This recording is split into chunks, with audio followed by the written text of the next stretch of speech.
मत्ती रचित सुसमाचार 26वां अध्याय। जब यीशु ये सब बातें कह चुका तो अपने चेलों से कहने लगा, तुम जानते हो कि 2 दिन के बाद फसह का पर्व होगा और मनुष्य का पुत्र क्रूस पर चढ़ाए जाने के लिए पकड़वाया जाएगा। तब महायाजक और प्रजा के पुरनिये काइफा नाम महायाजक के आंगन में इकट्ठे हुए और आपस में विचार करने लगे कि यीशु को छल से पकड़कर मार डालें, परंतु वे कहते थे कि पर्व के समय नहीं, कहीं ऐसा ना हो कि लोगों में बलवा मच जाए। जब यीशु बैतनिय्याह में शमौन कोढ़ी के घर में था तो एक स्त्री संगमरमर के पात्र में बहुमूल इत्र लेकर उसके पास आई और जब वह भोजन करने बैठा था तो उसके सिर पर उंडेल दिया। यह देखकर उसके चेले रिसियाए और कहने लगे, इसका क्यों सत्यानाश किया गया? यह तो अच्छे दाम पर बिककर कंगालों को बांटा जा सकता था। यह जानकर यीशु ने उनसे कहा, स्त्री को क्यों सताते हो? उसने मेरे साथ भलाई की है। कंगाल तुम्हारे साथ सदा रहते हैं, परंतु मैं तुम्हारे साथ सदैव न रहूंगा। उसने मेरी देह पर जो यह इत्र उंडेला है वह मेरे गाड़े जाने के लिए किया है। मैं तुमसे सच कहता हूँ कि सारे जगत में जहाँ कहीं यह सुसमाचार प्रचार किया जाएगा, वहाँ उसके इस काम का वर्णन भी उसके स्मरण में किया जाएगा।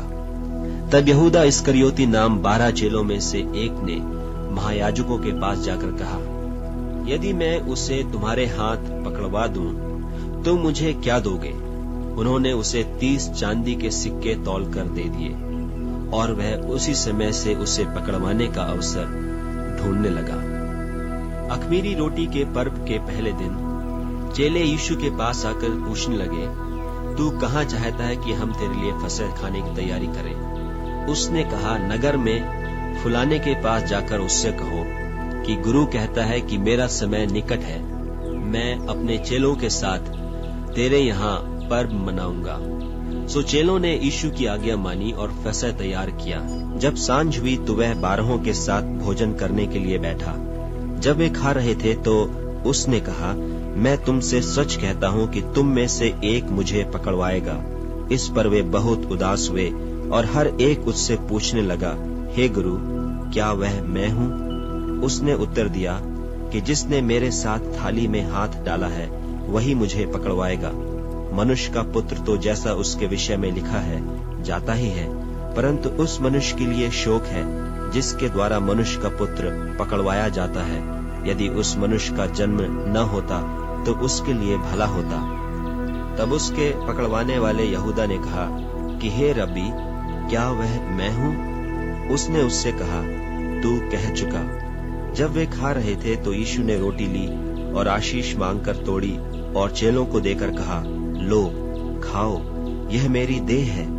फिर उसने कटोरा लेकर धन्यवाद किया और उन्हें देकर कहा, तुम सब इसमें से पियो, क्योंकि यह वाचा का मेरा वह लहू है जो बहुतों के लिए पापों की क्षमा के निमित्त बहाया जाता है। मैं तुमसे कहता हूँ कि दाख का यह रस उस दिन तक कभी न पीऊंगा जब तक तुम्हारे साथ अपने पिता के राज्य में नया न पीऊं। Correction number. फिर वे भजन गाकर जैतून पहाड़ पर गए। तब यीशु ने उनसे कहा, तुम सब आज ही रात को मेरे विषय में ठोकर खाओगे, क्योंकि लिखा है कि मैं चरवाहे को मारूंगा और झुंड की भेड़ें तितर बितर हो जाएंगी, परंतु मैं अपने जी उठने के बाद तुमसे पहले गलील को जाऊंगा। इस पर पतरस ने उससे कहा, यदि सब तेरे विषय में ठोकर खाएं तो खाएं, परंतु मैं कभी भी ठोकर न खाऊंगा। यीशु ने उससे कहा, मैं तुझसे सच कहता हूं कि आज ही रात को मुर्गे के बांग देने से पहले तू 3 बार मुझसे मुकर जाएगा। पतरस ने उससे कहा, यदि मुझे तेरे साथ मरना भी हो तो भी मैं तुझसे कभी न मुकरूंगा। और ऐसा ही सब चेलों ने भी कहा। तब यीशु अपने चेलों के साथ गतसमनी नाम एक स्थान में आया और अपने चेलों से कहने लगा कि यहीं बैठे रहना जब तक कि मैं वहां जाकर प्रार्थना करूं। और वह पतरस और जब्दी के दोनों पुत्रों को साथ ले गया और उदास और व्याकुल होने लगा। तब उसने उनसे कहा, मेरा जी बहुत उदास है, यहाँ तक कि मेरे प्राण निकला चाहते हैं। तुम यहीं ठहरो और मेरे साथ जागते रहो। फिर वह थोड़ा और आगे बढ़कर मुंह के बल गिरा और यह प्रार्थना करने लगा कि हे मेरे पिता, यदि हो सके तो यह कटोरा मुझसे टल जाए, तो भी जैसा मैं चाहता हूं वैसा नहीं, परंतु जैसा तू चाहता है वैसा ही हो। फिर चेलों के पास आकर उन्हें सोते पाया और पतरस से कहा, क्या तुम मेरे साथ एक घड़ी भी न जाग सके? जागते रहो और प्रार्थना करते रहो कि तुम परीक्षा में न पड़ो। आत्मा तो तैयार है परंतु शरीर दुर्बल है। फिर उसने दूसरी बार जाकर यह प्रार्थना की कि हे मेरे पिता, यदि यह मेरे पिए बिना नहीं हट सकता तो तेरी इच्छा पूरी हो। तब उसने आकर उन्हें फिर सोते पाया, क्योंकि उनकी आंखें नींद से भरी थी, और उन्हें छोड़कर फिर चला गया और वही बात फिर कहकर तीसरी बार प्रार्थना की। तब उसने चेलों के पास आकर उनसे कहा, अब सोते रहो और विश्राम करो। देखो घड़ी आ पहुंची है और मनुष्य का पुत्र पापियों के हाथ पकड़वाया जाता है। उठो चलें, देखो मेरा पकड़ने वाला निकट आ पहुंचा है। वह यह कह ही रहा था कि देखो यहूदा, जो 12 में से एक था, आया और उसके साथ महायाजकों और लोगों के पुरनियों की ओर से बड़ी भीड़ तलवारें और लाठियां लिए हुए आई। उसके पकड़वाने वाले ने उन्हें यह पता दिया था कि जिसको मैं चूम लूं वही है, उसे पकड़ लेना। और तुरंत यीशु के पास आकर कहा, हे रब्बी, नमस्कार, और उसको बहुत चूमा। यीशु ने उससे कहा, हे मित्र, जिस काम के लिए तू आया है उसे कर ले। तब उन्होंने पास आकर यीशु पर हाथ डाले और उसे पकड़ लिया। और देखो, यीशु के साथियों में से एक ने हाथ बढ़ाकर अपनी तलवार खींच ली और महायाजक के दास पर चलाकर उसका कान उड़ा दिया। तब यीशु ने उससे कहा, अपनी तलवार काठी में रख ले, क्योंकि जो तलवार चलाते हैं वे सब तलवार से नाश किए जाएंगे। क्या तू नहीं समझता कि मैं अपने पिता से विनती कर सकता हूँ और वह स्वर्गदूतों की 12 पलटन से अधिक मेरे पास अभी उपस्थित कर देगा? परंतु पवित्र शास्त्र की वे बातें कि ऐसा ही होना अवश्य है क्यों कर पूरी होंगी। उसी घड़ी यीशु ने भीड़ से कहा, क्या तुम तलवारें और लाठियां लेकर मुझे डाकू के समान पकड़ने के लिए निकले हो? मैं हर दिन मंदिर में बैठकर उपदेश दिया करता था और तुमने मुझे नहीं पकड़ा, परंतु यह सब इसलिए हुआ कि भविष्यद्वक्ताओं के वचन पूरे हों। तब सब चेले उसे छोड़कर भाग गए। और यीशु के पकड़ने वाले उसको कायफा नाम महायाजक के पास ले गए, जहां शास्त्री और पुरनिये इकट्ठे हुए थे। और पतरस दूर से उसके पीछे पीछे महायाजक के आंगन तक गया और भीतर जाकर अंत देखने को प्यादों के साथ बैठ गया।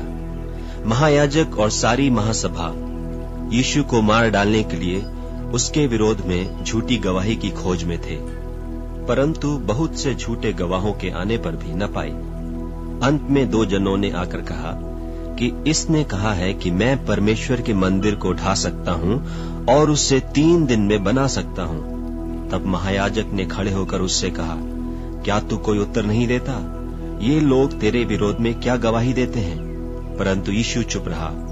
महायाजक ने उससे कहा, मैं तुझे जीवते परमेश्वर की शपथ देता हूं कि यदि तू परमेश्वर का पुत्र मसीह है तो हमसे कह दे।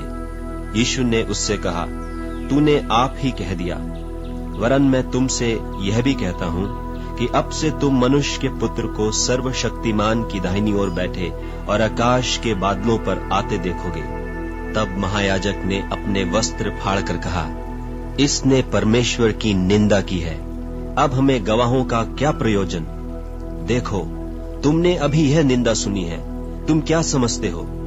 उन्होंने उत्तर दिया, यह बद होने की योग्य है।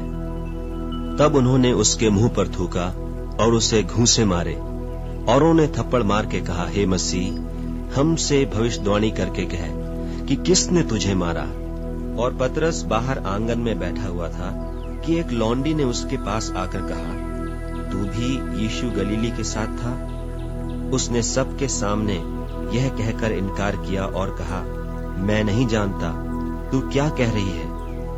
जब वह बाहर डेवढ़ी में चला गया तो दूसरी ने उसे देखकर उनसे जो वहां थे कहा, यह भी तो यीशु नासरी के साथ था। उसने शपथ खाकर फिर इंकार किया कि मैं उस मनुष्य को नहीं जानता। थोड़ी देर के बाद जो वहां खड़े थे, उन्होंने पतरस के पास आकर उससे कहा, सचमुच तू भी उनमें से एक है, क्योंकि तेरी बोली तेरा भेद खोल देती है। तब वह धिक्कार देने और शपथ खाने लगा कि मैं उस मनुष्य को नहीं जानता, और तुरंत मुर्ग ने बांग दी। तब पतरस को यीशु की कही हुई बात स्मरण आई कि मुर्ग के बांग देने से पहले तू 3 बार मेरा इनकार करेगा, और वह बाहर जाकर फूट फूट कर रोने लगा।